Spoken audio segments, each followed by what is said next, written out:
اعوذ باللہ من الشیطان الرجیم بسم اللہ الرحمن الرحیم۔ ہم نے موسیٰ کو کتاب دی، اس کے بعد پے در پے رسول بھیجے، آخر کار عیسیٰ ابن مریم کو روشن نشانیاں دے کر بھیجا اور روح پاک سے اس کی مدد کی۔ روح پاک سے مراد علم وحی بھی ہے اور جبرائیل بھی، جو وحی کا علم رکھتے تھے، اور خود حضرت مسیح کی اپنی پاکیزہ روح بھی، جس کو اللہ نے قدسی صفات بنایا تھا۔ روشن نشانیوں سے مراد وہ کھلی کھلی علامات ہیں جنہیں دیکھ کر ہر صداقت پسند طالب حق انسان یہ جان سکتا تھا کہ مسیح علیہ السلام اللہ کے نبی ہیں۔ پھر یہ تمہارا کیا ڈھنگ ہے کہ جب بھی کوئی رسول تمہاری خواہشات نفس کے خلاف کوئی چیز لے کر تمہارے پاس آیا تو تم نے اس کے مقابلے میں سرکشی ہی کی، کسی کو جھٹلایا اور کسی کو قتل کر ڈالا۔ وہ کہتے ہیں ہمارے دل محفوظ ہیں، یعنی ہم اپنے عقیدہ و خیال میں اتنے پختہ ہیں کہ تم خواہ کچھ کہو ہمارے دلوں پر تمہاری بات کا اثر نہ ہوگا۔ یہ وہی بات ہے جو تمام ایسے ہٹ دھرم لوگ کہا کرتے ہیں جن کے دل و دماغ پر جاہلانہ تعصب کا تسلط ہوتا ہے۔ وہ ایسے عقیدے کی مضبوطی کا نام دے کر ایک خوبی شمار کرتے ہیں، حالانکہ اس سے بڑھ کر آدمی کے لیے کوئی عیب نہیں ہے کہ وہ اپنے موروثی عقائد و افکار پر جم جانے کا فیصلہ کر لے، خواہ ان کا غلط ہونا کیسے ہی قوی دلائل سے ثابت کر دیا جائے۔ نہیں، اصل بات یہ ہے کہ ان کے کفر کی وجہ سے ان پر اللہ کی پھٹکار پڑی ہے، اس لیے وہ کم ہی ایمان لاتے ہیں، اور اب جو ایک کتاب اللہ کی طرف سے ان کے پاس آئی ہے، اس کے ساتھ ان کا برتاؤ کیا ہے؟ باوجود یہ کہ وہ اس کتاب کی تصدیق کرتی ہے جو ان کے پاس پہلے سے موجود تھی، باوجود یہ کہ اس کی آمد سے پہلے وہ خود کفار کے مقابلے میں فتح و نصرت کی دعائیں مانگا کرتے تھے، مگر جب وہ چیز آ گئی جسے وہ پہچان بھی گئے تو انہوں نے اسے ماننے سے انکار کر دیا۔ خدا کی لعنت ان منکرین پر، کیسا برا ذریعہ ہے جس سے یہ اپنے نفس کی تسلی حاصل کرتے ہیں۔ نبی صلی اللہ علیہ وسلم کی آمد سے پہلے یہودی بے چینی کے ساتھ اس نبی کے منتظر تھے جس کی بعثت کی پیشن گوئیاں ان کے انبیاء نے کی تھیں۔ دعائیں مانگا کرتے تھے کہ جلدی سے وہ آئے تو کفار کا غلبہ مٹے اور پھر ہمارے عروج کا دور شروع ہو۔ خود اہل مدینہ اس بات کے شاہد تھے کہ بعثت محمدی سے پہلے یہی ان کے ہمسایہ یہودی آنے والے نبی کی امید پر جیا کرتے تھے، اور ان کا آئے دن کا تکیہ کلام یہی تھا کہ اچھا اب تو جس کا جی چاہے ہم پر ظلم کر لے، جب وہ نبی آئے گا تو ہم ان سب ظالموں کو دیکھ لیں گے۔ اہل مدینہ یہ باتیں سنے ہوئے تھے، اسی لیے جب انہیں نبی صلی اللہ علیہ وسلم کے حالات معلوم ہوئے تو انہوں نے آپس میں کہا کہ دیکھنا کہیں یہ یہودی تم سے بازی نہ لے جائیں، چلو پہلے ہم ہی اس نبی پر ایمان لے آئیں۔ مگر ان کے لیے یہ عجیب ماجرا تھا کہ وہی یہودی جو آنے والے نبی کے انتظار میں گھڑیاں گن رہے تھے، اس کے آنے پر سب سے بڑھ کر اس کے مخالف بن گئے، اور یہ جو فرمایا کہ وہ اس کو پہچان بھی گئے تو اس کے متعدد ثبوت اسی زمانے میں مل گئے تھے۔ سب سے زیادہ معتبر شہادت ام المؤمنین حضرت صفیہ کی ہے، جو خود ایک بڑے یہودی عالم کی بیٹی اور ایک دوسرے عالم کی بھتیجی تھیں۔ وہ فرماتی ہیں کہ جب نبی صلی اللہ علیہ وسلم مدینہ تشریف لائے تو میرے باپ اور چچا دونوں آپ سے ملنے گئے، بڑی دیر تک آپ سے گفتگو کی، پھر جب گھر واپس آئے تو میں نے اپنے کانوں سے ان دونوں کو یہ گفتگو کرتے سنا: چچا، کیا واقعی یہ وہی نبی ہے جس کی خبریں ہماری کتابوں میں دی گئی ہیں؟ والد: خدا کی قسم ہاں۔ چچا: کیا تم کو اس کا یقین ہے؟ والد: ہاں۔ چچا: پھر کیا ارادہ ہے؟ والد: جب تک جان میں جان ہے اس کی مخالفت کروں گا اور اس کی بات چلنے نہ دوں گا۔ اس آیت کا دوسرا ترجمہ یہ بھی ہو سکتا ہے: کیسی بری چیز ہے جس کی خاطر انہوں نے اپنی جانوں کو بیچ ڈالا، یعنی اپنی فلاح و سعادت اور اپنی نجات کو قربان کر دیا۔ جو ہدایت اللہ نے نازل کی ہے اس کو قبول کرنے سے صرف اس ضد کی بنا پر انکار کر رہے ہیں کہ اللہ نے اپنے فضل سے اپنے جس بندے کو خود چاہا نواز دیا۔ یہ لوگ چاہتے تھے کہ آنے والے نبی ان کی قوم میں پیدا ہو، مگر جب وہ ایک دوسری قوم میں پیدا ہوا جسے وہ اپنے مقابلے میں ہیچ سمجھتے تھے تو وہ اس کے انکار پر آمادہ ہو گئے۔ گویا ان کا مطلب یہ تھا کہ اللہ ان سے پوچھ کر نبی بھیجتا۔ جب اس نے ان سے نہ پوچھا اور اپنے فضل سے خود جسے چاہا نواز دیا تو وہ بگڑ بیٹھے۔ لہٰذا اب یہ غضب بالائے غضب کے مستحق ہو گئے ہیں اور ایسے کافروں کے لیے سخت ذلت آمیز سزا مقرر ہے۔ جب ان سے کہا جاتا ہے کہ جو کچھ اللہ نے نازل کیا ہے اس پر ایمان لاؤ تو وہ کہتے ہیں ہم تو صرف اس چیز پر ایمان لاتے ہیں جو ہمارے ہاں یعنی نصر اسرائیل میں اتری ہے۔ اس دائرے کے باہر جو کچھ آیا ہے اسے ماننے سے وہ انکار کرتے ہیں، حالانکہ وہ حق ہے اور اس تعلیم کی تصدیق و تائید کر رہا ہے جو ان کے ہاں پہلے سے موجود تھی۔ اچھا ان سے کہو اگر تم اس تعلیم ہی پر ایمان رکھنے والے ہو جو تمہارے ہاں آئی تھی تو اس سے پہلے اللہ کے ان پیغمبروں کو جو خود بنی اسرائیل میں پیدا ہوئے تھے کیوں قتل کرتے رہے؟ تمہارے پاس موسیٰ کیسی کیسی روشن نشانیوں کے ساتھ آیا، پھر بھی تم ایسے ظالم تھے کہ اس کے پیٹھ موڑتے ہی بچڑے کو معبود بنا بیٹھے۔ پھر ذرا اس میثاق کو یاد کرو جو طور کو تمہارے اوپر اٹھا کر ہم نے تم سے لیا تھا۔ ہم نے تاکید کی تھی کہ جو ہدایات ہم دے رہے ہیں ان کی سختی کے ساتھ پابندی کرو اور کان لگا کر سنو۔ تمہارے اسلاف نے کہا کہ ہم نے سن لیا مگر مانیں گے نہیں، اور ان کی باطل پرستی کا یہ حال تھا کہ دلوں میں ان کے بچھڑا ہی بسا ہوا تھا۔ کہو اگر تم مومن ہو تو یہ عجب ایمان ہے جو ایسی بری حرکات کا تمہیں حکم دیتا ہے۔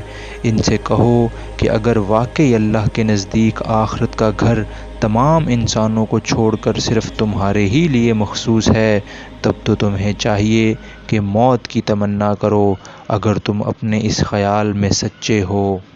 یہ ایک تعریض اور نہایت لطیف تعریض ہے ان کی دنیا پرستی پر۔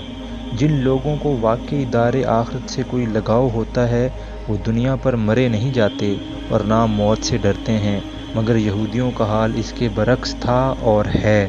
یقین جانو کہ یہ کبھی اس کی تمنا نہ کریں گے، اس لیے کہ اپنے ہاتھوں جو کچھ کما کر انہوں نے وہاں بھیجا ہے اس کا اقتضا یہی ہے کہ یہ وہاں جانے کی تمنا نہ کریں۔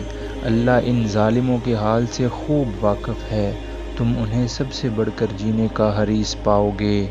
اصل میں لفظ علی حیاتٍ کا ارشاد ہوا ہے جس کے معنی ہے کسی نہ کسی طرح کی زندگی، یعنی انہیں محض زندگی کی ہرس ہے، خواہ وہ کسی طرح کی زندگی ہو، عزت اور شرافت کی ہو یا ذلت اور کمینہ پن کی، حتیٰ کہ یہ اس معاملے میں مشرکوں سے بھی بڑے ہوئے ہیں۔ ان میں سے ایک ایک شخص یہ چاہتا ہے کہ کسی طرح 1000 برس جیے، حالانکہ لمبی عمر بہرحال اسے عذاب سے تو دور نہیں پھینک سکتی۔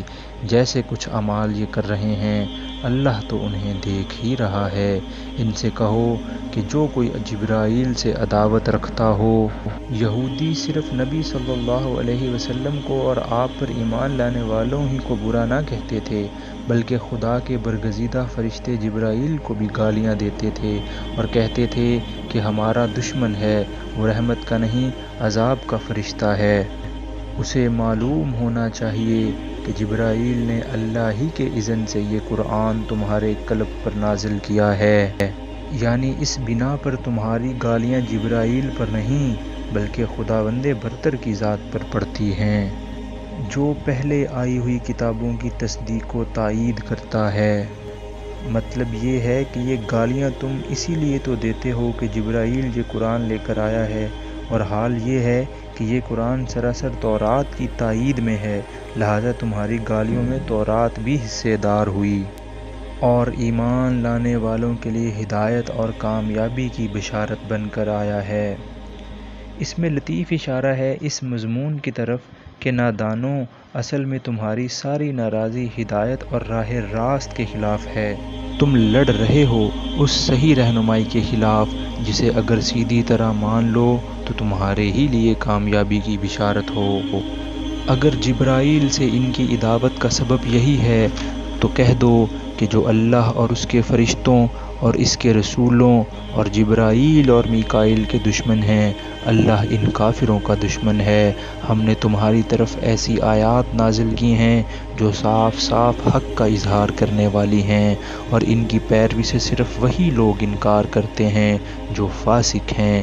کیا ہمیشہ ایسا ہی نہیں ہوتا رہا ہے کہ جب انہوں نے کوئی عہد کیا تو ان میں سے ایک نہ ایک گروہ نے اسے ضرور ہی بالائے طاق رکھ دیا، بلکہ ان میں سے اکثر ایسے ہی ہیں جو سچے دل سے ایمان نہیں لاتے، اور جب ان کے پاس اللہ کی طرف سے کوئی رسول اس کتاب کی تصدیق و تائید کرتا ہوا آیا جو ان کے ہاں پہلے سے موجود تھیں، تو ان اہل کتاب میں سے ایک گروہ نے کتاب اللہ کو اس طرح پس پشت ڈالا گویا کہ وہ کچھ جانتے ہی نہیں، اور لگے ان چیزوں کی پیروی کرنے جو شیاطین سلیمان کی سلطنت کا نام لے کر پیش کیا کرتے تھے، حالانکہ سلیمان نے کبھی کفر نہیں کیا۔ شیاطین سے مراد شیاطین جن اور شیاطین انس دونوں ہو سکتے ہیں، اور دونوں ہی یہاں مراد ہیں۔ جب بنی اسرائیل پر اخلاقی و مادی انحطاط کا دور آیا اور غلامی، جہالت، نکبت و افلاس اور ذلت و پستی نے ان کے اندر کوئی بلند حوصلگی و اولو العزمی باقی نہ چھوڑی، تو ان کی توجیہات جادو ٹونے اور طلسمات و عملیات اور تعویذ گنڈوں کی طرف مبذول ہونے لگیں۔ وہ ایسی تدبیریں ڈھونڈنے لگے جس سے کسی مشقت اور جد و جہد کے بغیر محض پھونکوں اور منتروں کے زور پر سارے کام بن جایا کریں۔ اس وقت شیاطین نے ان کو بہکانا شروع کیا کہ سلیمان کی عظیم الشان سلطنت اور ان کی حیرت انگیز طاقتیں تو سب کچھ چند نقوش اور منتروں کا نتیجہ تھیں، اور وہ ہم تمہیں بتائے دیتے ہیں۔ چنانچہ یہ لوگ نعمت غیر مترقبہ سمجھ کر ان چیزوں پر ٹوٹ پڑے، اور پھر نہ کتاب اللہ سے ان کو کوئی دلچسپی رہی اور نہ کسی داعی حق کی آواز انہوں نے سن کر دی۔ حالانکہ سلیمان نے کبھی کفر نہیں کیا۔ کفر کے مرتکب تو وہ شیاطین تھے جو لوگوں کو جادوگری کی تعلیم دیتے تھے۔ وہ پیچھے پڑے اس چیز کے جو بابل میں 2 فرشتوں ہاروت و ماروت پر نازل کی گئی تھی، حالانکہ وہ فرشتے جب بھی کسی کو اس کی تعلیم دیتے تھے تو پہلے صاف طور پر متربع کر دیا کرتے تھے کہ دیکھ، ہم محض ایک آزمائش ہیں، تو کفر میں مبتلا نہ ہو۔ اس آیت کی تاویل میں مختلف اقوال ہیں، مگر جو کچھ میں نے سمجھا ہے وہ یہ ہے کہ جس زمانے میں بنی اسرائیل کی پوری قوم بابل میں قیدی اور غلام بنی ہوئی تھی، اللہ تعالیٰ نے 2 فرشتوں کو انسانی شکل میں ان کی آزمائش کے لیے بھیجا ہوگا۔ جس طرح قوم لوط کے پاس فرشتے خوبصورت لڑکوں کی شکل میں گئے تھے، اسی طرح ان اسرائیلیوں کے پاس وہ پیروں اور فقیروں کی شکل میں گئے ہوں گے۔ وہاں ایک طرف انہوں نے بازار ساحری میں اپنی دکان لگائی ہوگی، اور دوسری طرف وہ اتمام حجت کے لیے ہر ایک کو خبردار بھی کر دیتے ہوں گے کہ دیکھو، ہم تمہارے لیے آزمائش کی حیثیت رکھتے ہیں، تم اپنی عاقبت خراب نہ کرو، مگر اس کے باوجود لوگ ان کے پیش کردہ عملیات اور نقوش اور تعویذات پر ٹوٹے پڑتے ہوں گے۔ فرشتوں کے انسانی شکل میں آ کر کام کرنے پر کسی کو حیرت نہ ہو، وہ سلطنت الہی کے کار پرداز ہیں۔ اپنے فرائض منصبی کے سلسلے میں جس وقت جو صورت اختیار کرنے کی ضرورت ہوتی ہے وہ اسے اختیار کر سکتے ہیں۔ ہمیں کیا خبر کہ اس وقت بھی ہمارے گرد و پیش کتنے فرشتے انسانی شکل میں آ کر کام کر جاتے ہوں گے۔ رہا فرشتوں کا ایک ایسی چیز سکھانا جو بجائے خود بری تھی، تو اس کی مثال ایسی ہے جیسے پولیس کے بے وردی سپاہی کسی رشوت خور حاکم کو نشان زدہ سکے اور نوٹ لے جا کر رشوت کے طور پر دیتے ہیں تاکہ اسے عین حالت ارتکاب جرم میں پکڑیں اور اس کے لیے بے گناہی کے عذر کی گنجائش باقی نہ رہنے دیں۔ پھر بھی یہ لوگ ان سے وہ چیز سیکھتے تھے جس سے شوہر اور بیوی میں جدائی ڈال دیں۔ مطلب یہ ہے کہ اس منڈی میں سب سے زیادہ جس چیز کی مانگ تھی وہ یہ تھی کہ کوئی ایسا عمل یا تعویذ مل جائے جس سے ایک آدمی دوسرے کی بیوی کو اس سے توڑ کر اپنے اوپر عاشق کر لے۔ یہ اخلاقی زوال کا وہ انتہائی درجہ تھا جس میں وہ لوگ مبتلا ہو چکے تھے۔ پست اخلاقی کا اس سے زیادہ نیچا مرتبہ اور کوئی نہیں ہو سکتا تھا کہ ایک قوم کے افراد کا سب سے زیادہ دلچسپ مشغلہ پرائی عورتوں سے آنکھ لڑانا ہو جائے اور کسی منکوحہ عورت کو اس کے شوہر سے توڑ کر اپنا کر لینے کو وہ اپنے سب سے بڑی فتح سمجھنے لگیں۔ ازدواجی تعلق در حقیقت انسانی تمدن کی جڑ ہے، عورت اور مرد کے تعلق کی درستی پر پورے انسانی تمدن کی درستی کا اور اس کی خرابی پر پورے انسانی تمدن کی خرابی کا مدار ہے۔ لہٰذا وہ شخص بدترین مفسد ہے جو اس درخت کی جڑ پر تیشہ چلاتا ہو جس کے قیام پر خود اس کا اور پوری سوسائٹی کا قیام منحصر ہے۔ حدیث میں آتا ہے کہ ابلیس اپنے مرکز سے زمین کے ہر گوشے میں اپنے ایجنٹ روانہ کرتا ہے، پھر وہ ایجنٹ واپس آ کر اپنی اپنی کارروائیاں سناتے ہیں۔ کوئی کہتا ہے میں نے فلاں فتنہ برپا کیا، کوئی کہتا ہے میں نے فلاں شر کھڑا کیا، مگر ابلیس ہر ایک سے کہا جاتا ہے کہ تو نے کچھ نہ کیا۔ پھر ایک آتا ہے اور اطلاع دیتا ہے کہ میں ایک عورت اور اس کے شوہر میں جدائی ڈال آیا ہوں۔ یہ سن کر ابلیس اس کو گلے لگا لیتا ہے اور کہتا ہے کہ تو کام کر کے آیا ہے۔ اس حدیث پر غور کرنے سے یہ بات اچھی طرح سمجھ میں آ جاتی ہے کہ بنی اسرائیل کی آزمائش کو جو فرشتے بھیجے گئے تھے انہیں کیوں حکم دیا گیا کہ عورت اور مرد کے درمیان جدائی ڈالنے کا عمل ان کے سامنے پیش کریں۔ دراصل یہی ایک ایسا پیمانہ تھا جس سے ان کے اخلاقی زوال کو ٹھیک ناپا جا سکتا تھا۔ ظاہر تھا کہ اذن الہی کے بغیر وہ اس ذریعے سے کسی کو بھی ضرر نہ پہنچا سکتے تھے، مگر اس کے باوجود وہ ایسی چیز سیکھتے تھے جو خود ان کے لیے نفع بخش نہیں بلکہ نقصان دہ تھی، اور انہیں خوب معلوم تھا کہ جو اس چیز کا خریدار بنا اس کے لیے آخرت میں کوئی حصہ نہیں۔ کتنی بری متاع تھی جس کے بدلے انہوں نے اپنی جانوں کو بیچ ڈالا۔ کاش انہیں معلوم ہوتا۔ اگر وہ ایمان اور تقوی اختیار کرتے تو اللہ کے ہاں اس کا جو بدلہ ملتا وہ ان کے لیے زیادہ بہتر تھا۔ کاش انہیں خبر ہوتی۔ صدق اللہ العظیم۔